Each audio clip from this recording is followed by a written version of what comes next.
অধৈর্য নিয়ে নামে অপেক্ষা করতে থাকো, দেখবে আহান একদম থেকে ফিরে আসবে। হয়তো ও খুব বড় প্রবলেমের মধ্যে আছে, তাই এখন আমাদের কারোর সাথে যোগাযোগ করতে পারছে না, কিন্তু দেখে নিও একদিন ও সব প্রবলেমের সমাধান করে আমাদের কাছে ফিরে আসবে। মীরা রহমানের কথার প্রতি উত্তরে মেঘ কিছুই বলল না, শুধুমাত্র একটু তাচ্ছিল্য হাসি দিয়ে ট্রেতে চায়ের কাপ সাজাতে লাগলো। মেঘকে চুপচাপ কাজ করতে দেখে মীরা রহমান একটি দীর্ঘ শ্বাস ছেড়ে নিজের কাজে মন দিলেন। মেঘ একে একে সব কাপের মধ্যে চা ঢেলে দিয়ে ট্রেটা হাতে নিয়ে ড্রয়িং রুমের দিকে চলে গেল। এখানে সে দেখলো মিহিরের সাথে আহানও বসে বসে ফোন স্ক্রল করছে। আহানকে দেখে রাগে মেঘের চোখ ও মুখ শক্ত হয়ে গেল। ও যথাসম্ভব নিজের রাগটা কন্ট্রোল করে একবার হাতে থাকা চায়ের কাপগুলো দিকে তাকালো, তারপর আর চোখে আহানের দিকে একবার তাকিয়ে কোটি কোটি পায়ে এগিয়ে গিয়ে মিহিরের সামনে দাঁড়ালো। মিহির হালকা হেসে মেঘের হাত থেকে চায়ের ট্রেটা নেওয়ার জন্য হাত বাড়াতে মেঘ হোঁচট খাওয়ার টান করে পুরো ট্রেটা উল্টে আহানের গায়ে ঢেলে দিল। ঘটনা আশপাশে ড্রয়িং রুমে উপস্থিত সবাই চমকে উঠল। হঠাৎ করে এতখানি গরম চা গায়ের উপর এসে পড়ায় তরফড়িয়ে বসা থেকে দাঁড়িয়ে গেল। মিহির মেঘের দিকে তাকিয়ে রাগে দৃষ্টিতে ধমক দিয়ে বলল, এটা কি করলি মেঘ? চোখে দেখতে পাস না নাকি? সরি ভাইয়া, একদমই খেয়াল করিনি, ইটস জাস্ট অ্যাক্সিডেন্ট। কথাটা বলে মেঘ কার করিয়ে আহানের দিকে তাকিয়ে শয়তান একটা হাসি দিল। তারপর ফেসটাকে আবারও টুকি বানিয়ে আহানকে উদ্দেশ্য করে বলল, I am so sorry mister একি, আমি বুঝতে পারিনি যে এমনটা হবে, প্লিজ আপনি কিছু মনে করবেন না।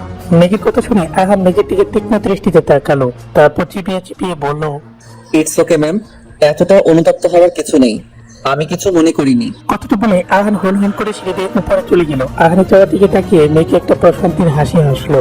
সন্ধ্যা 7টা। তিশা আর অপির গায়ের হলুদের অনুষ্ঠান চলছে। সবাই একে একে স্টেজে উঠে অপি আর তিশার গায়ে হলুদ ছুঁয়ে বিভিন্ন অ্যাঙ্গেলে পিক তুলছে। মেঘ আর সাজিদ এক পাশে দাঁড়িয়ে মিহিরের কাণ্ড দেখছে আর মুসকি হাসছে। মিহির যখন শুনছে সাইফা আর সাজিদ আজকে সন্ধ্যায় ডান্স পারফরমেন্স করবে, তখন থেকে সাইফার হাত ধরে টেনে নিয়ে গিয়ে ওকে ওর পাশে বসিয়ে রেখেছে। সাইফা বারবার চেষ্টা করেও ওখান থেকে উঠে আসতে পারছে না, কারণ মিহির সাইফার হাতটা শক্ত করে চেপে ধরে রেখেছে। সাজিদ ঠোঁট চেপে হেসে মেঘকে উদ্দেশ্য করে বলল, যাক, ফাইনালি আমাদের প্ল্যান কাজে দিয়েছে। তাহলে এইবার তোর ওই খারুস ভাই নিজের মুখে সবটা স্বীকার করলেই কাজ হয়ে যাবে। স্বীকার করলে তো সব সমস্যার সমাধান হয়ে যাবে, কিন্তু যদি সিক্রেট করি তাহলে কি হবে? সাজিদ দাঁত বের করে হাসতে হাসতে বলল, সিন ক্রিয়েট করলে আমাদের কি? আমরা যেটা করবো বলে ঠিক করেছি সেটা না করা অব্দি তো আমরা কিছুতেই থামছি না। আমিও দেখি তোর ভাই কি করতে পারে। তোর ওই তেরা ভাইকে আমি যদি সোজা না বানিয়েছি তাহলে আমার নাম সাজিদ না। কথাটা বলে সাজিদ পুরো একটা অ্যাটিটিউড নিয়ে মিহিরের দিকে এগিয়ে গেল। মেঘ জোরপূর্বক একটা হাসি দিয়ে বলল, এই ছেলের কপালে কি যে আছে একমাত্র আল্লাহই জানে। সাজিদ মিহিরের সামনে এসে দাঁড়িয়ে সাইফাকে উদ্দেশ্য করে একদম স্বাভাবিক কণ্ঠেই বলল, সাইফু, তুমি এখানে বসে বসে কি করছো? চল, আমাদের পারফরমেন্সের সময় হয়ে গেছে। সাজিদের কথা শুনে মিহির আরো শক্ত করে সাইফার হাতটা চেপে ধরলো। তারপর চোখ মুখ শক্ত করে কঠিন গলায় বলল, সাইবা কোথাও যাবে না। সাজিদ অবাক হওয়ার বান করে বলল, যাবে না মানে? ও না গেলে পারফরমেন্সটা হবে কিভাবে? এই লাস্ট মুহূর্তে আমি অন্য পার্টনার কোথায় পাবো? যার নাম থেকে পার্টনার খুঁজে নিয়ে আসো। আমি যখন একবার বলেছি সাইবা কোথাও যাবে না, তার মানে ব্যাস, সাইবা এখান থেকে কোথাও যাবে না। সাজিদ খানিকটা বিরক্ত হওয়ার বান করে বলল, আজ উত্তর ও আমার সাথে যাবে কি যাবে না সেটা বলে আপনি কে? আপনি ওর উপর এত জোর খাটছেন কোন সাহসে? হাতটা ছাড়ুন বলছি। সাইফা, উঠে এসো।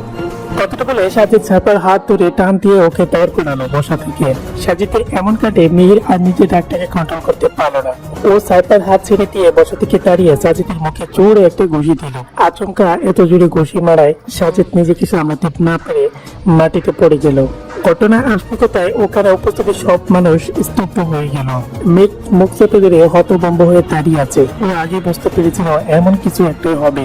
মিহির এগিয়ে গিয়ে সাজিদের পাঞ্জাবির কলার ধরে টেনে ওকে মাটি থেকে উঠে দাঁড় করালো। তারপর মিহির পরপর 3-4টা লোকের উপর ঘুষে মেরে চেঁচিয়ে বলল, তোর সাহস হলো কিভাবে আমার সামনে দাঁড়িয়ে সাইবাকে স্পর্শ করা? তোকে তো আজকে আমি মেরে ফেলবো। মিহির কথাটা বলার সাথে সাথে কেউ ওর কলার ধরে টেনে ওকে পেছনে গড়িয়ে ওর গাল কষিয়ে একটা থাপ্পড় মারলো। ওখানে উপস্থিত সবাই হতভম্ব হয়ে দাঁড়িয়ে তামাশা দেখছে। অ্যাকচুয়ালি ঘটনাগুলো এত দ্রুত ঘটছে যে ওরা কি বলবে নিজেরা বুঝে উঠতে পারছে না। মিহির গালি হাত দিয়ে ও দৃষ্টিতে সামনে তাকাতেই দেখতে পেল ওর সামনে সাইফা দাঁড়িয়ে আছে। সাইফার চোখে মুখে স্পষ্ট রাগ ও ঘৃণার ছাপ। মিহির তাতে যাচ্ছে রাগী কণ্ঠে বলল, হাউ ডিয়ার ইউ! তোর সাহস হলে কিভাবে আমাকে চল মারার? সাইফা চেঁচিয়ে বলল, তোমার সাহস কিভাবে হলো সাজিদের গায়ে হাত তোলার? আর আমার উপরে এত অধিকার দেখানোর স্পর্ধাই বা তোমাকে কে দিল? কি মনে করো তুমি নিজেকে? তোমার যখন ইচ্ছে হবে তুমি মানুষকে অপমান করবে, তাদের গায়ে হাত তুলবে, তাদের উপর জোর খাটাবে, আর সবাই চুপচাপ সেটা মেনে নেবে। সাইফার কথা শেষ হতে সাইফার মা দ্রুত উপায়ে ছুটে এসে ওদের সামনে দাঁড়ালো। তারপর চাপা সুরে বলল, কি সমস্যা তোমাদের তিনজনের? বাড়ি ভর্তি আত্মীয় স্বজনদের মধ্যে তোমরা একের পর একটা সিম ক্রিয়েট করেই যাচ্ছ কেন? কাউকে কিছু বলি না বলে কি তোমাদের যা ইচ্ছে হবে তোমরা তাই করবে? সাইফা মিহিরের থেকে আঙ্গুল উঠিয়ে ইশারা করে ওর মাকে উদ্দেশ্য করে বলল, আমাদের কোনো সমস্যা নেই আম্মু, সমস্যা এই লোকটার মধ্যে আছে। উনি কারো ভালো দেখতে সহ্যই করতে পারেন না, মানুষকে অকারণে আঘাত করার জন্য উঠে পড়ে লাগেন। চিপ ক্লাসলেস মাইন্ডের লোক একটা। সাইফার কথা শুনে মিহির রাগে সুরে বলল, মুখ সামনে কথা বল সাইফা, নাহলে কিন্তু খুব খারাপ হয়ে যাবে। ও জাস্ট শাট আপ, ওকে? তোমার মতো ফালতু একটা লোকের বিষয়ে কথা বলার মতো ইন্টারেস্টই আমার নেই। তুমি আমার ব্যাপারে নাক গলাতে এসেছো, তাই বাধ্য হয়ে আমাকে এই কথাগুলো বলতে হচ্ছে। সাইফার মা তাতে যাচ্ছে তো বলল, জাস্ট শাট আপ। দুজনের একজনও আর কোনো কথা বলবে না। অনেক তামাশা করে ফেলেছো, এইবার চুপচাপ মুখ বন্ধ করে এখান থেকে বের হয়ে যাও। তোমাদের মতো অসভ্যদের এই বাড়িতে থাকার কোনো দরকার নেই। যাদের জন্য আমাদের মান সম্মান নিয়ে টানাটানি হবে তাদেরকে কিছুতেই আমরা এখানে এলাও করবো না। সাইফার মায়ের কথা শুনে মিহির আর এক মুহূর্তে ওখানে দাঁড়াতে পারলো না। কটকট করে কোথাও একটা চলে গেল। মিহির চলে যেতেই সাইফা চাওয়ার জন্য পা বাড়ালো, কিন্তু মেয়েকে সেই ওর হাত টেনে ধরে ওকে বসিয়ে দিল। সাইফার মা আর কিছু না বলে ওখান থেকে চলে গেল। আস্তে আস্তে সব রিচুয়াল আবার আগের মতো স্বাভাবিক ভাবে হতে লাগলো। রাত 10:45। মেঘ সারা বাড়ি তন্ন তন্ন করে খুঁজছে মেহেরকে, কোথাও পেল না। মেহের সে যে সন্ধ্যাবেলা হলুদের অনুষ্ঠান থেকে বেরিয়ে গেছে, তারপর আর কেউ ওকে দেখেনি। মেঘ খুঁজতে খুঁজতে ফার্ম হাউসের একদম পিছনের দিকটায় চলে আসলো। এখানে সচরাচর কেউ আসে না। ও হাত দিয়ে লেহেঙ্গা উঠিয়ে কিছুটা দূর এগিয়ে যেতেই বাড়ির পেছনে থাকা প্রাচীরে এক্ষুনি কয়েকজন লোক দাঁড়িয়ে থাকতে দেখলো। এত রাতে এখানে এতগুলো লোককে দাঁড়িয়ে থাকতে দেখে মেঘ নিঃশব্দে পা টিপে টিপে লোকগুলো দেখে আর একটু এগিয়ে গেল। এগিয়ে যেতে মেঘ দেখলো দাঁড়িয়ে থাকা লোকগুলো হলো আহান আর ওর অ্যাসিস্ট্যান্ট আর কয়েকজন বডিগার্ড। মেঘ বুঝতে পারলো না যে এত রাতে এখানে ওরা দাঁড়িয়ে আছে কেন। তাই ওই ব্যাপারটা আরো একটু ভালো করে বোঝার জন্য আহানের দিকে আরো খানিকটা এগিয়ে গিয়ে একটা গাছের পেছনে লুকিয়ে পড়লো। তারপর গাছের পেছন থেকে উকি মেরে ভালো করে আহানের দিকে তাকিয়ে দেখতে পেল ওরা সবাই মিলে দুজন লোককে ঘিরে রেখেছে। লোকটা হাত পা বাঁধা অবস্থায় হাঁটু গেড়ে আহানের সামনে মাটিতে বসে আছে। মেঘ কিছু একটা ভেবে হাতের ফোনটা অন করে ভিডিও করা শুরু করলো। আর শুনতে পেল আহানের অ্যাসিস্ট্যান্ট আহানকে উদ্দেশ্য করে বলছে, স্যার এদের দুজনকে এখন কি করব? এদের বাঁচিয়ে রাখলে তো আপনার জন্য এরা রিস্ক হয়ে যাবে। লোকটার কথা শুনে আহান স্বাভাবিকভাবেই বলল, এদের বাঁচিয়ে রাখার কোনো প্রশ্নই ওঠে না, দুটোকে শেষ করে দাও। আমি আমার লক্ষ্যের অনেকটা কাছাকাছি চলে এসেছি। এখন ওদেরকে বাঁচিয়ে রেখে তীরে এসে তরি ডোবানোর কাজটা একদমই করতে পারি না। সো কিল দেম। আহান কথাটা শেষ করতে না করতেই আহানের লোকেরা লোক দুটোর মাথায় শট করে দিল। শট করার সাথে সাথে লোক দুটো মাটিতে পড়ে চটপট করতে লাগলো। ঘটনার আশঙ্কায় ভয় পেয়ে অসাবধানে বশত মেঘের হাত থেকে ফোনটা গাছের শেকড়ের উপর ঠাস করে পড়ে গেল। আর একটা আওয়াজ হলো। সেই সপ্তাহে আহান ওর লোকেরা গাড় করিয়ে পেছনে দেখলো। মেঘ কি করবে কিছু বুঝতে না পেরে দ্রুত ফোনটা নিয়ে দৌড়ে দিল তো, কিন্তু হঠাৎ করে এত জোরে দৌড় দেওয়ায় মেঘকে নিজের লেহেঙ্গার সাথে পিছিয়ে দরম করে মাটির উপর পড়ে গেল। সাথে সাথে আহানের কাতরা দ্রুত এসে মেঘের চারপাশে ওকে ঘিরে ফেললো। মেঘের হাতের কোণের সাহায্যে ভর করে ওঠার চেষ্টা করলেও আবার উপর হয়ে পড়ে গেল। আহান এগিয়ে এসে প্যান্টের পকেটে হাত গুজে সোজা হয়ে স্থির দৃষ্টিতে কিছুক্ষণ মেঘের দিকে তাকিয়ে রইল। তারপর শান্ত গলায় বলল, এত রাতে তুমি এখানে কি করছো? আহানের প্রশ্নের প্রত্যুত্তরে মেঘ কিছু না বলে মাটি থেকে ফোনটা করিয়ে দ্রুত হাতে নিয়ে কোন রকম উঠে বসলো। তারপর জামায় লেগে থাকা দুলোগুলো জেরি বসা থেকে উঠে দাঁড়ালো। আহান আরেকটু এগিয়ে এসে মেঘের একদম কাছাকাছি দাঁড়িয়ে পড়লো। তারপর আগের মতো করে শান্ত সুরে বলল, কিছু একটা জিজ্ঞেস করেছি তো, কথাটা কানে যায়নি? তুমি এত রাতে এখানে কি করছো? আহানের কোথায় মেঘ ভীত দৃষ্টিতে ওর দিকে তাকালো। তারপর শুকনো একটা টুক তুলে বলল, ভাইয়াকে খুঁজে পাচ্ছিলাম না, তাই এখানে ভাইয়া এসছে কিনা সেটা দেখতে এসেছিলাম, কিন্তু দেখলাম ভাইয়া এখানে আসেনি, সেজন্য আবার চলে যাচ্ছিলাম। কিন্তু যাওয়ার সময় ভুলবশত লেহেঙ্গার সাথে আটকে গিয়ে এখানে পড়ে গেছে। মেঘের কথা শুনে আহান মুখ পাকিয়ে হালকা হাসলো। তারপর মেঘের দিকে কিছুটা জ্বলে মৃত এসে বলল, ভাইয়াকে না পেয়ে চলে যাচ্ছিলে? চলে যাওয়ার সময় আশেপাশে তাকিয়ে আর কিছু দেখোনি? আহানের কথায় মেঘ ভয় পেয়ে আহানের থেকে 2 কদম পিছিয়ে চলে গেল। তারপর আহানের দিকে তাকিয়ে তোতলাতে তোতলাতে বলল, না না, আমি কিছু দেখিনি। আমাকে এখান থেকে যেতে হবে, আমি আসছি। কথাটা বলে মেঘ আহানকে সাইড কাটিয়ে চলে যেতে নিলে আহান টপ করে মেঘকে হাতরে ধরে ফেললো। তারপর ঠোঁটের কোণে খানিকটা বাঁকা হাসি ফুটিয়ে বলল, আরে কোথায় যাচ্ছ? এখানে এতক্ষণ এত কিছু হয়ে গেল আর তুমি সেটা না দেখেই চলে যাচ্ছ? ওদিকে চলো, তোমাকে দারুণ একটা জিনিস দেখাই। মেঘ আহানের হাত থেকে নিজের হাতে সারানোর চেষ্টা করতে করতে বলল, না, আমি কিছু দেখতে চাই না। আমার হাত ছাড়ুন, আমি ভেতরে যাব। দেখতে চাও না বললে তো হবে না। এত দূর পর্যন্ত যখন এসেই পড়েছো তখন না দেখিয়ে তোমাকে কিভাবে যেতে দেই বলো তো? কথাটা বলে আহান মেঘের হাত ধরে টানতে টানতে নিয়ে গেল ওকে ডেড বডি দুটোর মাঝ বরাবর ছুড়ে মারলো। মেঘ সেখানে উপর হয়ে পড়ে যেতে ওর শরীরে একদম রক্তাক্ত হয়ে গেল। ও মাথা উঠিয়ে লাশ দুটো দিকে তাকাতে একদম বাকরুদ্ধ হয়ে গেল, কারণ অতিরিক্ত মারের ফলে দুটো লোকের চেহারায় বিকৃত হয়ে গেছে, যার জন্য লোক দুটোকে একদমই ভয়ঙ্কর দেখাচ্ছে। মেঘ ভয় পেয়ে একটা চিৎকার দিয়ে দ্রুত বসা থেকে দাঁড়িয়ে পড়লো। তারপর কোনো দিকে না তাকিয়ে চড়ে দিল এক দৌড়, কিন্তু কিছুটা যেতে না যেতে আহান দ্রুত হয়েছে আবারও খুব করে ওকে ধরে ফেললো। মেঘ ছটফট করতে করতে আহানের হাত থেকে ছাড়ার জন্য চেষ্টা করতে লাগলো, কিন্তু এত ছটফট করতে দেখে আহান ওর হাত দুটো চমৎসে ধরে ওর পেটের নিচের বুকের সাথে মিশিয়ে দাঁড় করালো। তারপর রাগী কণ্ঠে বলল, এখন এখান থেকে পালিয়ে যাওয়ার চেষ্টা করছো কেন? এইগুলো দেখার জন্যই তো এতক্ষণ আড়ালে লুকিয়েছিলে, তাই না? এখন চোখ করে ভালো করে তাকিয়ে দেখো। আহানের কথা শুনে মেঘ এবার শব্দ করে কেঁদে দিল। ভয়ে ওর হাত পা থরথর করে কাঁপছে। কাঁপতে কাঁপতে ওর হেঁচে উঠে গেল। মেঘের কান্নার শব্দ কানে আসতে আহান গম্ভীর স্বরে বলল, কি হলো? এতক্ষণ তো অনেক সাহস দেখিয়ে সবটা দেখছিলে, তাহলে এখন ফ্যাচ ফ্যাচ করে কাঁদছো কেন? মেঘ কাঁদতে কাঁদতে চেঁচিয়ে বলল, আপনি একটা জঘন্য মানুষ। আপনার মতো খারাপ মানুষ আমি পৃথিবীতে আর একটাও দেখিনি। হাত ছাড়ুন আমার। আপনি আমাকে স্পর্শ করলে আমার শরীর ঘিনঘিন করে। যেতে দিন আমাকে। মেঘের কথা শুনে আহান মেঘের হাত ছেড়ে দিয়ে ওর হাতের বাহু ধরে ওকে নিজের দিকে ঘুরিয়ে ফেললো। তারপর এক হাত ওর কোমরে রেখে ওকে একদম নিজের সাথে মিশিয়ে ফেললো। মেঘ আহানের বুকে জোরে ধাক্কা দিয়ে আহানকে নিজের দিকে দূরে সরিয়ে ফেললো। তারপর আবারও সামনের দিকে দৌড়ে যাওয়ার জন্য পা বাড়ালো, কিন্তু আহান ওকে এইবারকে দৌড়তে সুযোগই দিল না। আহান মেঘের দিকে এগিয়ে এসে এজাবের উপর দিকে মেঘের চুলগুলো শক্ত করে মুঠ ভর্তি করে মুখের উপর ক্লোরোফর্ম স্প্রে করে দিল। সাথে সাথে মেঘ সেন্সলেস হয়ে তরম করে মাটিতে পড়ে গেল। আহান একটা দীর্ঘশ্বাস ফেলে মেঘের দিকে কিছুক্ষণ তাকিয়ে থেকে ওকে কোলে তুলে নিয়ে বাসার দিকে হাঁটা দিল। সকাল 7:35। ফার্ম হাউসের ছাদের এক কোণে রেলিং এর উপর হাত রেখে শুকনো মুখ করে দাঁড়িয়ে আছে মিহির। ওর মাথার চুলগুলো সম্পূর্ণ এলোমেলো হয়ে আছে, চেহারার মধ্যে কেমন একটা উদাসীন ভাব চলে এসেছে। ও কালকে হলুদের অনুষ্ঠান থেকে বের হয়ে যাওয়ার পর রাতটা বাইরেই কাটিয়েছে। ভেবেছিল এখানে আর আসবেই না, কিন্তু সকাল সকাল আজম রহমান ফোন দিয়ে মেয়েকে ধমক দেওয়ার কারণে বাধ্য হয়ে ওকে এখানে আসতে হলো। মেয়ের শূন্য দৃষ্টিতে খোলা আকাশের দিকে তাকিয়ে গম্ভীর ভাবনায় তলিয়ে গেল। ওর চোখের সামনে ভেসে উঠল 2 বছর আগের অতীতের কিছু স্মৃতি। মেঘকে পুরোপুরি ভাবে সুস্থ করার জন্য মিহির আর আহির বেশ অনেকদিন ভার্সিটির ক্লাস ফ্রেন্ড সার্কেলদের টিকিট হয়েছিল। ফাইনালি মেঘ ও আজম রহমান একদম পুরোপুরি সুস্থ হওয়ার পর ওরা এদিকে সবকিছু সামলে নিয়ে একদিন ভার্সিটি যাওয়ার উদ্দেশ্যে বেরিয়ে পড়েছিল।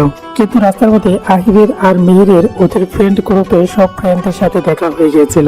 অনেকদিন পর সবার সাথে দেখা হওয়ায় ওরা সবাই মিলে আড্ডা দিতে একটা ক্যাফে চলে গিয়েছিল। সেখানে গিয়ে সবাই মিলে কিছুক্ষণ আড্ডা দিয়ে ওরা ভার্সিটি যাওয়ার উদ্দেশ্যে বেরিয়ে পড়েছিল। কিন্তু বিপত্তি ঘটল তখন, যখন অন্য বাইকে জায়গা খালি না থাকায় বন্য নামের একটি মেয়ে এসে মিহিরের বাইকের পেছনে উঠে পড়লো। মিহিরও বেশি রিয়াক্ট না করে বন্যাকে একটু দূরে রেখে বসতে বলল। বাইক স্টার্ট দিল। ওরা সবাই ওখান থেকে সোজা ভার্সিটিতে এসে বাইক নিয়ে পার্কিং এর দিকে চলে গেল। মিহির বন্যাকে বাইক থেকে নামতে বলে নিজে গিয়ে বাইকটা পার্কিং করে রেখে বাইক থেকে নেমে পড়লো। তারপর ও সামনে এগিয়ে যাওয়ার জন্য পা পাড়াতে কোথা থেকে সাইফা হন হন করে এসে বন্যার গালে কষিয়ে একটি থাপ্পড় মেরে দিল। ঘটনার আশপাশে মেয়ে সহ ওখানে উপস্থিত সবাই পুরো হন্তদন্ত হয়ে গেল। সাইফা বন্যার কাছে এগিয়ে গিয়ে ওর গলা টিপে ধরে বলল, তোর সাহস তো কম না। একে তো তুই মিহিরের বাইকে উঠেছিস, তার উপর আবার ওকে জড়িয়ে ধরেছিস। আজকে তো তোকে আমি একেবারে খতম করেই ফেলবো। কথাটা বলে সাইফা আরো জোরে বনার গালে চেপে ধরলো। বনা নিঃশ্বাস নিতে না পেরে কাশতে শুরু করে দিল। এটা দেখে সাইফা থেমে যায়নি। ও বনার গাল থেকে এক হাত ছড়িয়ে সেই হাত দিয়ে শক্ত করে বনার চুলের মাঠে ধরে চেপে ধরছে। মিহির এসব আর সহ্য না করতে পেরে এগিয়ে এসে সাইফার হাত ধরে টেনে ওকে বনার থেকে ছাড়িয়ে দিল। আর সাইফার গালে ঠাটিয়ে পরপর কয়েকটা চড় বসিয়ে দিল।